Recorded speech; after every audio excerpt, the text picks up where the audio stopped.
Halo teman-teman, jadi di sini saya akan membahas tentang MBG. Kalau dari data Kemenkes sampai Oktober 2025 aja, MBG itu udah cair sekitar 41,3 triliun rupiah. Dari pagu APBN yang sebenarnya itu 71 triliun.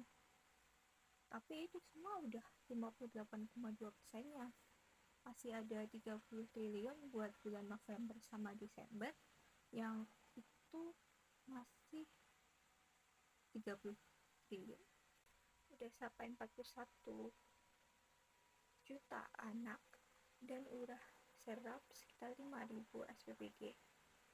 Plus udah serap banyak pekerja. Ya pastinya itu keren banget dong. Tapi saya rasa itu aneh banget gak sih? 71 triliun buat setahun. Artinya itu sama dengan 71 miliar per hari. Yang anak itu juga bahkan masih kadang nggak mau makan. Dari data SSGI tahun 2020 ke stunting masih sekitar 21,8%. Kalau kayak gitu buat duit segitu itu udah bisa bikin ribuan sekolah atau posyandu gak sih? Emang seboros itu? Mungkin negara mikirnya gizi jelek itu penyebab kemiskinan, dan karena itu kemiskinan maka pemerintah itu harus menangani. Tapi emang MBG itu potensi yang gede banget sih buat melawan stunting. Tapi kalau semahal itu emang jadi boros nggak sih? Atau itu emang gara-gara pengelolaannya yang lewat? Ya yakin banget sih kalau reformasi dan ada alternatif lain, mungkin itu bisa jadi masuk akal. Oke, mungkin yang pertama kita bahas prestasinya dulu. Emang udah bulan Oktober udah mencapai 39,6 juta orang dari 82,9 juta. Itu termasuk udah anak-anak, balita, sama ibu hamil. Dan itu juga meningkatkan kehadiran anak sekolah yang tadinya itu malas buat berangkat. Data dari BPS juga bilang kalau stunting di Bengkulu itu turun bahkan sampai 7% gara-gara ada MBG ini. Di 38 provinsi juga udah terap banyak sekali UMKM dan banyak sekali pekerjaan baru. Kalau Kemenkes sih kemarin bilangnya bisa dicek aja di webnya ya. Tapi apakah data itu beneran valid? Emang duitnya itu muter?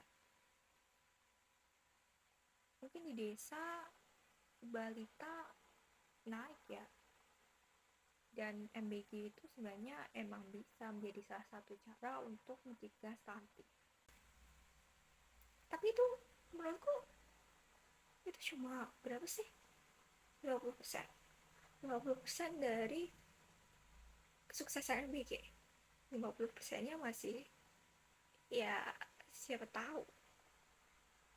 Ya kalau dipikir 71 triliun itu udah habis buat dana dalam 6 bulan. Dan di bulan Juni aja belum ada evaluasi. Masih ada makanan basi, anak-anak pelosok yang masih kadang belum dapat makanan yang layak karena distribusinya susah.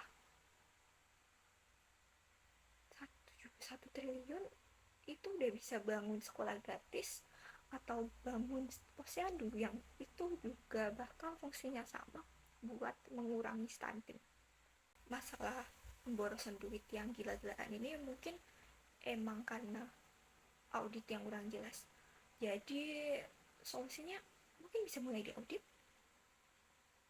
Kalau enggak ya kepercayaan anak ya ini semakin hilang. Apalagi dengan data yang sudah menunjukkan lebih dari 4.000 anak keracunan dari program MBG sendiri.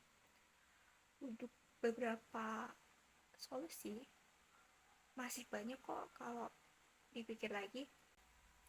Mungkin bisa membangun posyandu yang bisa mengedukasi rakyat dan menambahkan suplemen yang bisa mengurangi stunting itu sendiri.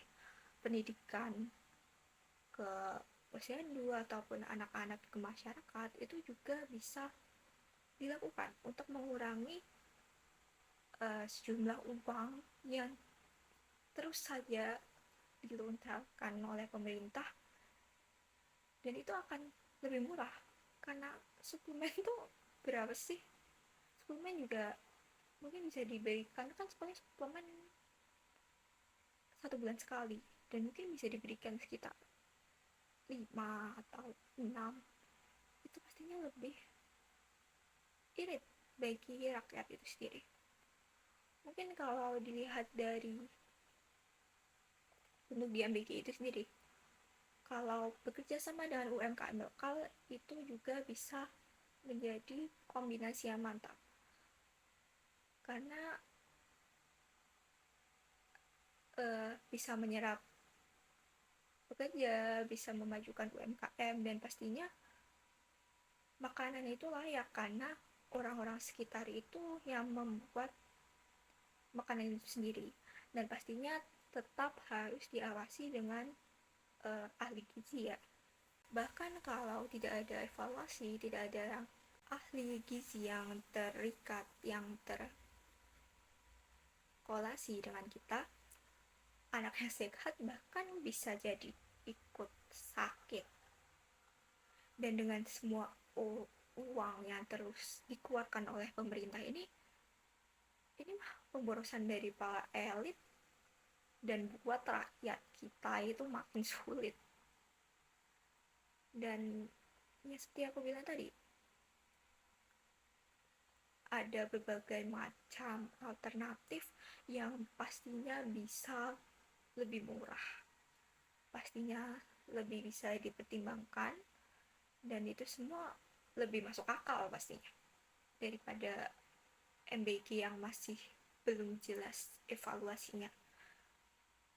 Kalau masih mau berjalan bersama MBG masih mau jalan, hal pertama yang harus dilakukan yaitu reformasi kebijakan di dalamnya. Orang-orang yang berkepentingan, orang-orang yang mengurus distribusi makanannya, orang-orang yang membuat makanannya, ahli gizi diikut sertakan, Kemenkeu diikut sertakan, dan pastinya agar kita semua merasa aman, di audit. Kita harus melihat jelas apa aja sih yang udah terlontarkan di MBG, apa aja sih yang udah digunakan, dan rakyat, kita sebagai rakyat, kita bisa melihat dengan jelas tentang transparansinya, tentang uang yang dikeluarkan, tentang orang-orang yang mengawasi, dan itu kita sebagai rakyat itu akan merasa lebih aman. Karena kalau kayak gitu ya emang bisa untuk membentuk generasi emas di tahun 2045.